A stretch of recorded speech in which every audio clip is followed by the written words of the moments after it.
Hey, howdy hey, and welcome back to Emily's Adventures in... This country is completely ridiculous. Why relocate here? There's no free healthcare, this clown is still running the country, and half the contents of the fridge contains cinnamon. We'll get used to it. Are you okay? I thought I should check up on you every now and again, since you did, assimilate a psychic predator into your system. So... I am being dragged by my ankle through the desert, and every scorching grain of sand is one of your mistakes. Ah. Still, you've got the eye thing going on. That's pretty cool. Well, I like it here. Look at all the cupboard space. I might just set up camp here. Is this where we're going to be reviewing things from now on? Pretty much. Just waiting for my new backdrop and I'm all set. Okay, what are we reviewing today? Oh, fancy that. Another movie from Uncork'd Entertainment. Fun. Now, I don't know much about this film distributor, but they've put out several horror movies, including Dawning of the Dead, The Elf, and cute little buggers. Wait, what? Jesus Christ! So yeah, looks like most of their tiny budgets go into making the posters look actually pretty decent. Although the cover of this one, The Ice Cream Truck, kind of implies that our villain turns his victims into ice cream. Sadly, this is not the case. I wish you'd turn into ice cream. And melt. That's uncalled for. Shall we get going? I'm Mr. Meeseeks! Look at me!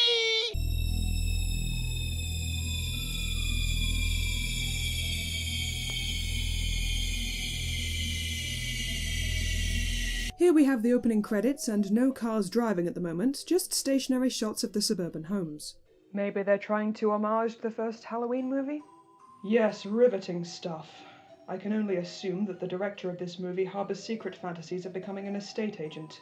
Actually, she'd be a realtor. We're American now, remember? And we're just carrying on with looking at the... Oh, look, there's a doggo! Doggo, doggo, doggo! Good boy, good boy, good boy! Who's a good boy? You are? Yes, you are. Here we have our main character, Mary, played by Diana Russo. No relation to John A. Russo, handling a piece of wet newspaper. And straight away we have the eponymous ice cream truck. Will, say you're sorry to the nice lady. Will, you sprayed her with the hose. Say you're sorry. I'm sorry. Yay, child actors. The next door neighbour, Jessica, asks Mary a few questions to be polite, and, well, Mary exposits a whole bunch. So much so that I could feasibly fast forward through it at times 32 speed, but that was last week's gag, so instead I'll refer you to this video from Will I Like It Reviews. When did you move in? We bought the house a month ago, but we haven't fully moved in. I've been here for a couple days. Just barely any furniture, just the boxes I brought on my drive here. My husband is in Seattle with the kids for another week. They're just finishing up school. Oh, so my point is basically, wherefore dost thou offer up this information, you wench? Once Mary heads back inside, we start to notice some issues with the shot selection. What issues? I think it's clever that, say, this establishing shot doubles as a shot because of the added zoom in. But slow zooms are meant to establish tension. What's so tense about this phone call? Well, she mentions the creepy ice cream dude. And Mary, of course, keeps a laptop in the kitchen because she writes for a living, and storing a laptop near an actual butt-resting device is for people with no imagination. Come on, Jakey, you'll love it out here. Whatever.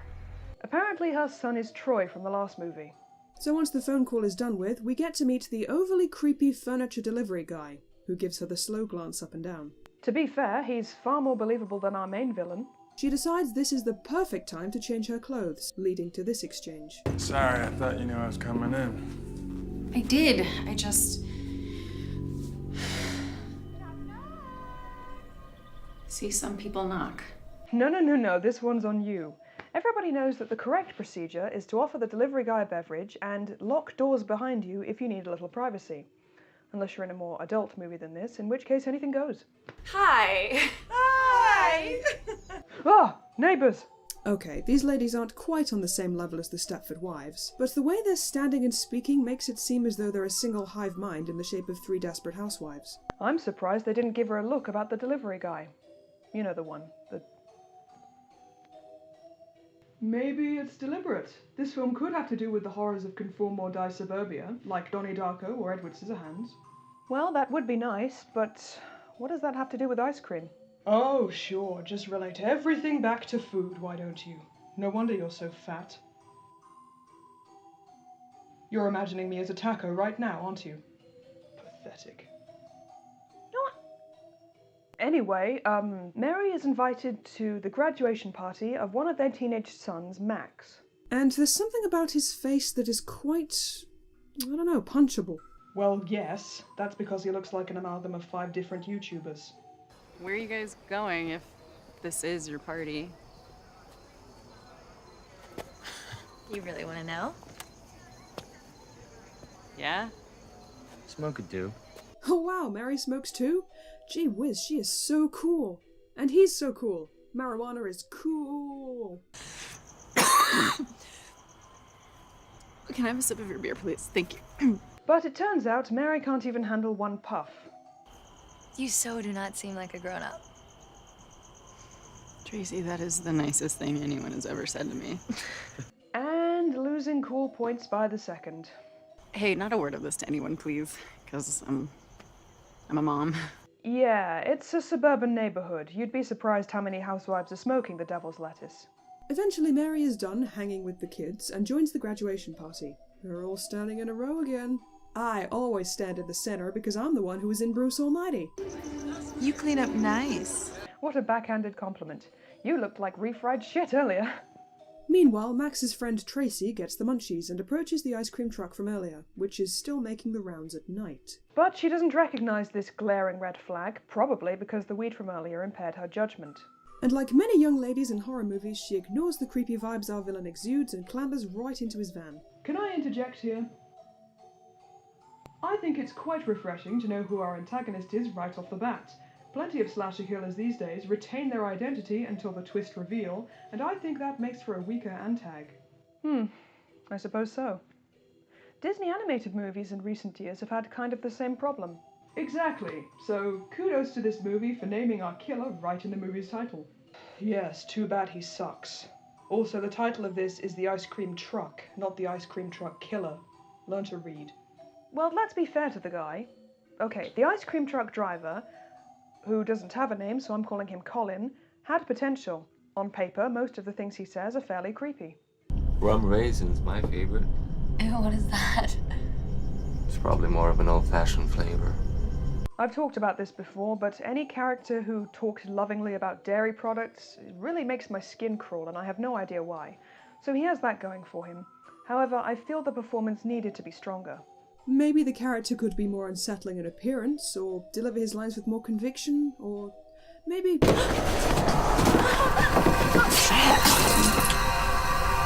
Oh, okay. Straight across the neck. I see.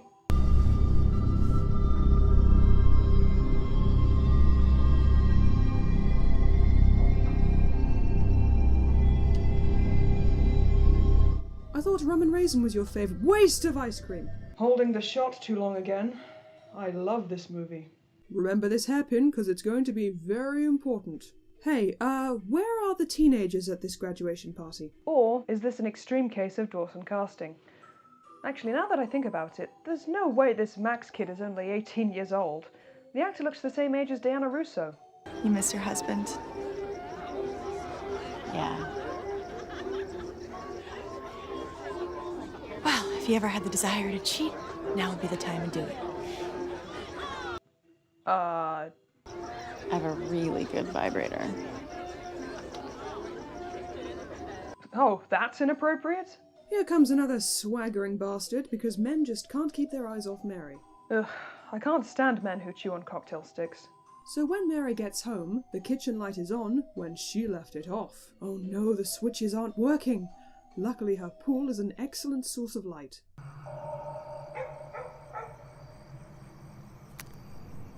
Waste of a cigarette! The next day, Mary goes jogging in slow motion, and we get more padding in the form of tree shots. She finds Tracy's hairpin and figures it's worth picking up. You know, I found this hairpin on the ground over there. I think it's, is it Tracy's?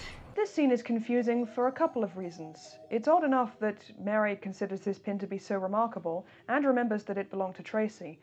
But why bring it up to Max's mother? I'd understand it if there was a plot point about Mary being confused for the killer because she has a trinket of one of the victims. But this never really comes up again, so yeah. Moving on. I drove down with all these boxes to set everything up for the kids before they got here, but... You drove? Alone? Yeah. Weren't you afraid?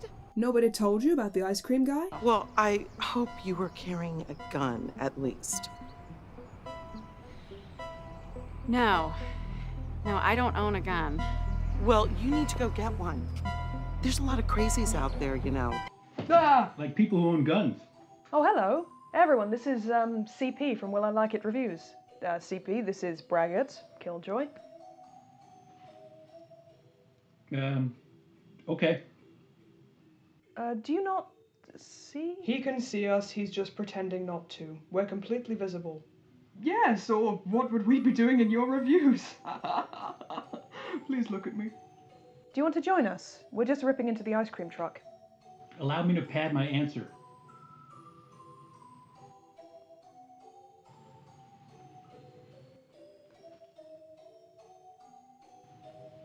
Sure, why not?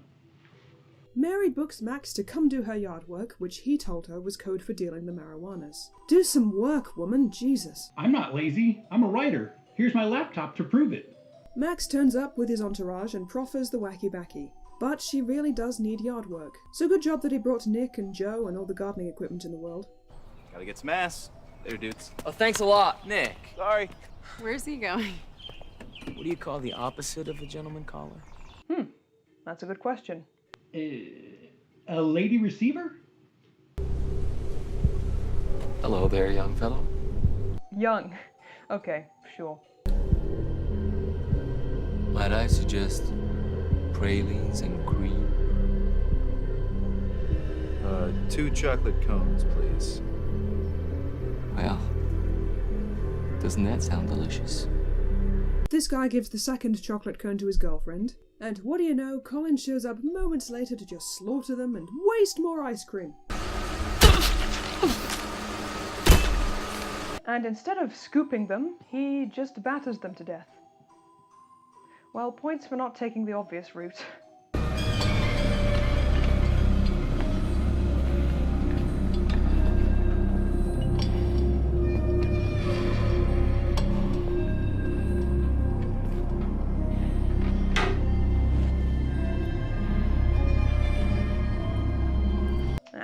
I guess we're doing this again. Who cares about leaving DNA all over the place? Am I right? Meanwhile, Max decides to get topless while completing Mary's yard work. Hi, Jessica. She is such a nosy fuck. This movie does so much telling, don't showing. Take that for English. She has some food delivered to the house, and the guy gives her the once-over, because every man in this movie does. I mean, she is the most gorgeous woman ever alive. Here's where the movie gets a bit weird. Max drops by because... Thought you might be bored? No, you don't understand. She has a really great vibrator. They hang out in the living room, and for some strange reason, Mary won't offer alcohol to the young man selling her weed. Stop it, I am not giving you alcohol. I'm 30 as well. Fuck you.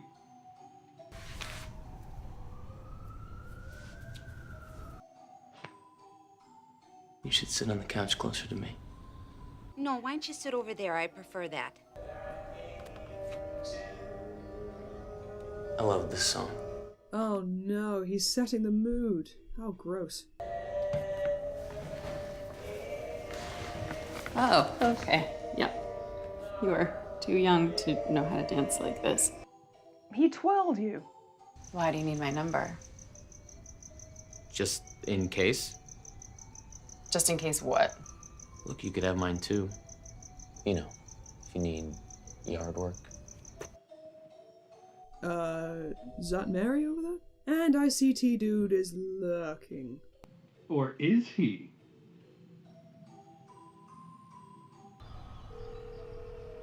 When do you guys land again? 2:35. You don't have to pick us up from the airport. I'll get a car. Okay. I'm so excited. I miss you guys so much. Us too. I can't wait until we're all together again. Does her husband sound sarcastic on purpose? Oh, finally, somebody in their undercrackers. Deciding to follow Max's advice and be young, she puts on the skimpiest clothes that she for some reason has in her house. All ready for a good session of reading a magazine. Okay. Now she's being lazy.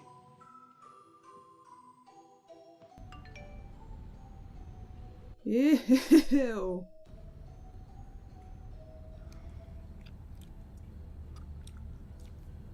There it is, the old should I cheat on my husband face. No, but I love... I want to say Stuart. Oh, look, best use of lighting thus far. And she still has the fucking unnoteworthy pin. I'm gonna be so young it'll actually be a bit weird. Max waits at the park, and what do you know, here's ice cream truck dude face. I mean, Colin. How about a shake? Sure. What flavor? No. Wait. Let me guess. Vanilla. I ain't no basic bitch. Although, tonight, you look like you might want something a little more decadent. All of a sudden, for the dessert, he's like, oh, sexual undertones, you know. You like decadent things? Well, I hope you left some room in your belly. Okay, listen. How's the shake? Decadent. Ooh.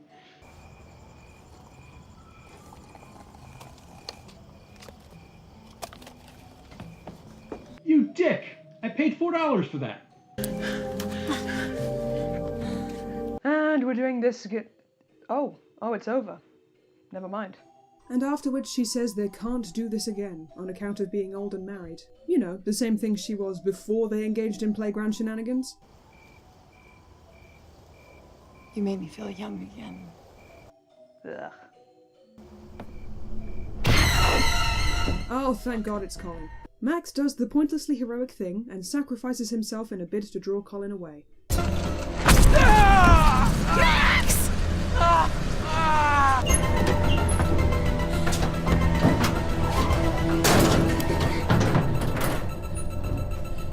He'll never find me here, in his truck.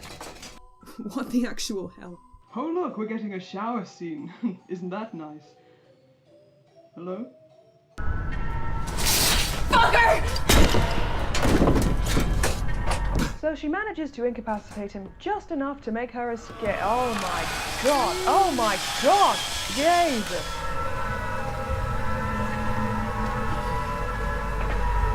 This kill is way more brutal than anything Colin ever did. Maybe Mary's the bad guy in all of this.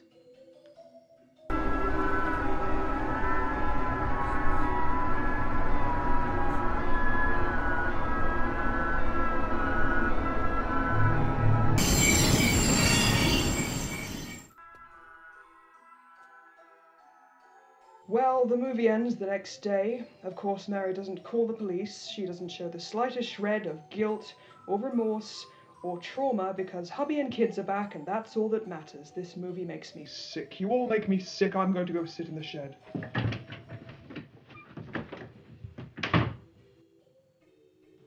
What's up with her? Ha! I knew he could see us. Hello. We conclude with the two-part revelation that Max survived the night, and that the moving guy was evil as well, I guess. Well, that was the movie. Thoughts? Directors come to Uncork'd Entertainment with an idea.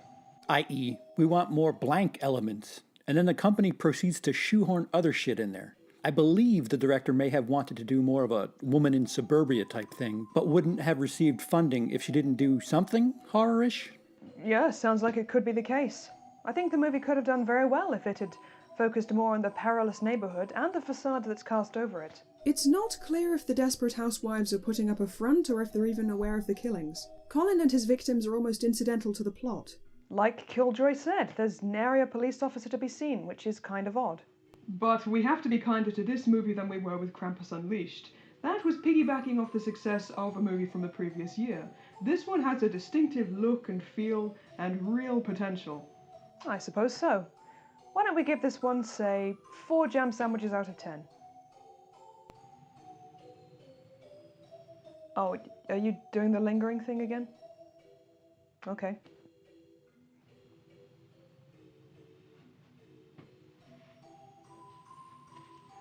Oh, there they go. Should I be worried? Oh well. My next video coming up is going to be either a creepypasta or short story reading, and after that we've got Stalker Month coming up. Yes, looking forward to that. Well, as always, thank you very much for watching, and I'll see you next time. Cheerio.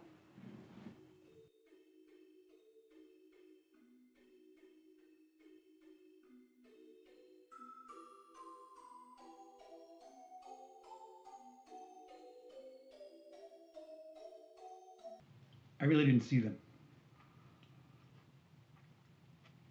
I didn't hear the music either.